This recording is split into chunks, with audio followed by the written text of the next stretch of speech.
안녕하세요. 양심과 상식 TV 운영자 표석환입니다. 반갑습니다. 이번 시간에는 문제 해결이란 무엇인가에 대해서 이야기를 해보겠습니다. 우리는 살아가면서 많은 문제들을 접하는데요. 이런 문제들이 원인이 돼서 해결이 되면 한 단계 발전해 나가는 그런 상황을 볼 수 있고, 해결이 되지 않으면 끊임없이 그 갈등 국면으로 빠져드는 그런 모습들을 우리가 볼 수 있는데요. 특히나 지금 시대는 대립과 갈등이 너무 심한 시대인 것 같습니다. 그러면 이 우리가 살아가면서 접하는 이러한 문제들은 어떻게 정의 내릴 수 있을까요? 문제라 하면 사실상 대립하는 상대적 요소 간의 갈등을 말하는 것이 아닐까요? 상대적인 요소들이 서로 대립을 하기 때문에 그 대립되는 것들 중에 하나를 선택을 해야 되고 또 하나를 미워해야 되고, 그런 좋아하고 싫어함, 사랑하고 애정하는 관계, 그런 인간의 감정이 발생하면서 욕망에 의해서 어느 하나를 선택해야 되고 버려야 하는 문제가 나옵니다. 이러한 문제라고 하는 개념에는 이미 상대적인 요소 간의 충돌이 개념이 들어가 있고요. 이러한 상대적인 요소들을 정역에서는 1과 0이라고 하였습니다. 이 1과 0 중에 어느 하나에 쏠리는 현상을 편중이라고 할 수 있는데요. 이것을 한의학에서는 태과와 불급이라고 나타냈습니다. 이 태과라고 하는 것은 넘치는 것이고요. 불급은 모자라는 것이 되겠죠. 예를 들어서 1이 퇴과하면 0이 불급이 되고요. 0이 퇴과하면 1이 불급이 됩니다.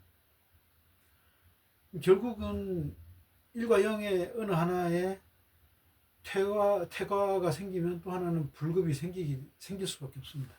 이렇게 되면 인간의 신체의 균형이 깨져서 이제 병증이 발생을 하는 것입니다. 이 태가와 불급은 인체에서는 병으로 나타나지만 인간 사회에서는 이데올로기로 나타납니다. 이데올로기는 1과 0의 요소 중에서 어느 한쪽만을 강조하거나 집착하게 됨에 따라서 발생하는 현상입니다. 1에 집착하거나 0에 집착하는 것, 자유에 집착하느냐 민주에 집착하느냐. 결국은 이 이데올로기에 빠지게 되면 문제의 실상을 제대로 파악하지 못하고 문제 상황을 더 악화시키기 때문에 그 문제로부터 헤어날 길이 없는 것입니다. 이제 현대 해체주의에서 나타나는 모습들이 바로 이런 문제가 악화되는 상황을 볼 수 있는데요. 현대 사회의 서유럽을 보시면 인종 문제나 환경 이데올로기로 인해서 갈수록 서유럽의 경제 상황은 악화가 되고 있고 내부 상황도 더 심각해지고 있습니다. 그렇다면 문제 상황을 이렇게 인식을 한다면 이 문제 상황의 기본 요소가 되는 1과 0에 대해서 어떤 인식들이 있을 수 있는지 한번 살펴보겠습니다. 서양 철학은 이 상대적 요소들을 현상적 관점에서 바라봅니다. 다시 말해서 이 상대적 요소들은 대립되거나 갈등적인 상황들로 인식이 되는 것이죠. 다르고 둘에 그치는 겁니다. 이 가장 잘 나타내는, 이러한 인식을 잘 나타내는 개념이 이제 모순인데요. 적대적인 창과 방패처럼 어느 하나는 뚫으려고 하고 어느 하나는 또 막으려고 하는 그런 대립적인 상황을 연출하고 있습니다. 유물론의 3대 법칙이 대립물의 투쟁, 부정의 부정, 양질 전화, 이렇게 세 가지로 나타나는데요. 상대적 요소인 1과 0은 대립물이자 갈등물로 비춰지기 때문에 변증법에 의해서, 즉 정반합에 의해서 그것이 합해져도 궁극적으로 어떤 1과 0이 조화를 이룬다든지 하는 그런 묘화는, 즉 해결책은 보여지지 않고 있습니다. 달리 말하면 서양에서의 이 1과 0을 바라보는, 상대적 요소를 바라보는 관점은 둘이면서 다른 개별적이고 이질적인 것에 초점을 맞추고 있습니다. 그렇기 때문에 서양 철학은 언어에 집착하는 철학으로 흘러왔고요. 그러한 흐름을 과감하게 형이상학적으로 재정립한 분이 칸트인데, 그런 철학적 흐름은 일단 칸트의 시대에 의해서 종언을 고했다고 할 수 있고요. 그 이후에 현대 철학은 다시금 언어에 집착하는 그런 철학으로 흘러오게 됐습니다. 그렇다면 동양 철학은 어떨까요? 동양 철학은 형이상학의 두 가지 구성 요소인 본체와 현상의 구조를 취하고 있습니다. 본체의 구성 요소를 동양 철학은 둘로 본다고 계속 제가 말씀드렸죠. 유교에서의 음과 양, 성과 리, 기와 리, 불교에서의 색과 공, 진여와 공, 도교에서의 도와 덕, 이런 개념들은 상대적인 요소들을 구성하고 있고요. 이것들은 절대적 본체를 나타내기 위해서 인식의 작용으로 보여준 것에 불과합니다.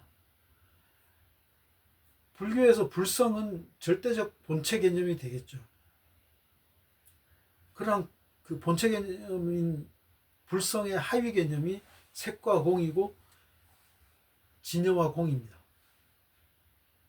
그래서 본체 개념에서 바라보면 1과 0은 다르지 않습니다. 이것을 둘이 아니고 다르지 않다는 개념인 불이라고 나타낸다고 제가 누누이 말씀드려왔습니다. 이제 앞으로의 시대는 서양 철학의 둘과 다름의 이에 기반한 인식에서 둘이 아니고 다르지 않음에 기반한 불이의 인식으로 전환되는 시기를 곧 맞이할 것입니다. 이러한 1과 0에 대해서 어느 관점으로 바라보는가에 따라서 하늘과 땅 차이만큼 큰 차이가 나타나는데요. 본체를 우선시하게 되면 그 상대적인 요소들은 본체라고 하는 것에 의해서 묶여버리기 때문에 그 둘 간의 어떤 갈등이나 투쟁이나 이런 요소들이 나타날 여지가 없습니다. 오히려 이 두 가지 요소들은 본체라고 하는 그런 절대적 본체를, 절대적 개념을 위해서 존재하기 때문에 조화로울 수밖에 없고 서로 공존할 수밖에 없는 것입니다. 남성과 여성을 개별적이고 차별적인 것으로 보게 된다면 갈등이 생길 수밖에 없지만, 그것이 인간이라고 하는 개념으로 묶인다면 인간이라고 하는 개념이 성립하기 위해선 남자와 여자는 필수적입니다. 그래서 그 둘 간의 협력과 소통이 없으면 인간 사회는 성립할 수가 없습니다. 이것은 노동자와 자본가, 부자와 가난한 사람, 세대 갈등인 노인과 청년, 여러 가지 상대적 요소들에 적용할 수 있는 것입니다. 그래서 문제 해결은 결국은 상대적 요소인 1과 0의 조화에 있습니다. 1과 0을 조화를 하려면 본체를 이해를 해야 되겠죠. 그 본체는 내 내면의 절대성입니다. 내 내면의 절대성을 인식을 하게 되면 우리는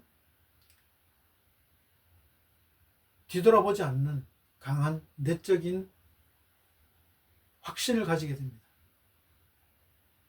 그래서 상대적 구성 요소인 1과 0이 조화를 이루고 통일되어 있다고 하는 그런 확신 속에서 우리는 우리의 삶 속에서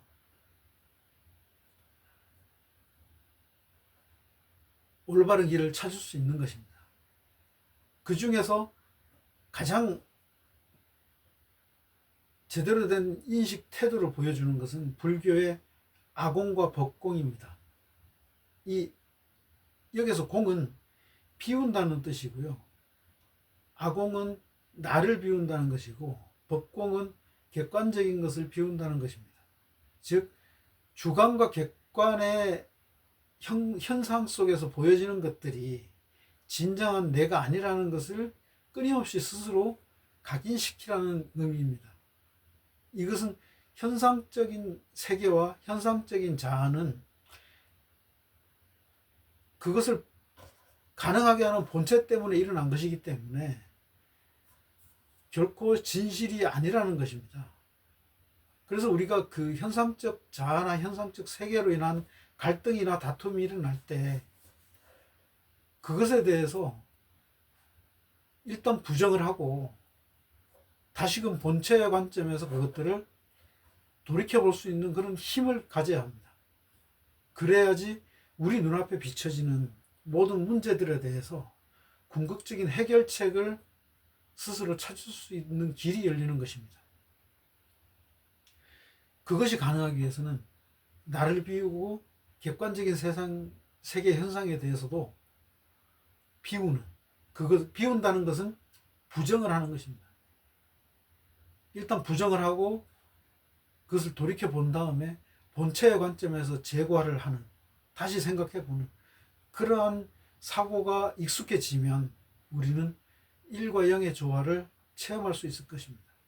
그렇게 된다면 우리는 우리 앞에 놓여 있는 많은 문제들에 대해서 해법을 찾아갈 수 있을 것입니다. 정리하자면 나와 세계에 대한 나의 인식을 비움으로써 우리는 그 이면에서 그것을 가능하게 하는 본체를 우리는 찾아갈 수 있게 되는 것입니다. 그럼으로써 우리 앞에 놓여 있는 문제들에 대해서 우리는 해결책을 찾을 수 있는 것입니다. 오늘 말씀은 여기서 마치겠습니다. 감사합니다.